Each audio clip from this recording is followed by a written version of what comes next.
Brother, first off, want to honor you. Thank you for pouring into Ryan, who pours into us. Seriously, thank you for doing that. I have a PC question, and then the one I really need to ask. So, a PC question? I'm just going to ask the real question, if that's all right. The one I'm scared to ask. Go ahead. Safe place, right?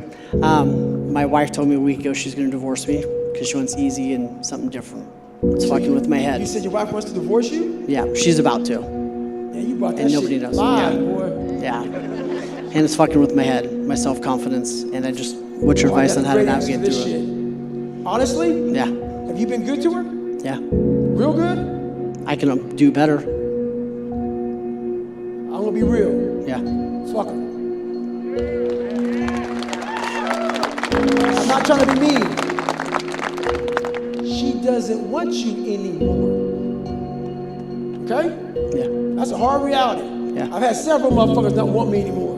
And it hurt, lost weight, gained weight, couldn't sleep, crazy. While that motherfucker's out there getting ass, chilling out, going to the club, and I'm fucking miserable, wasting time while she's living.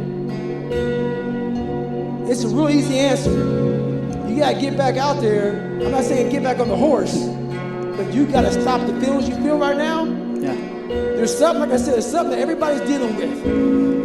And your feelings are the one thing in life that will hurt you from moving forward. It'd be different if she still loved you. Yeah. And there was an issue going on. If she wants to divorce you, she's done with you, man. Suck that shit the fuck up and move on. Seriously, there was no answer for that. You're a good man. I can tell you're a good man. And it hurts. That shows the kind of man you are. Which is why you say, we're good, man. Have a good life. Call her tonight. We're good.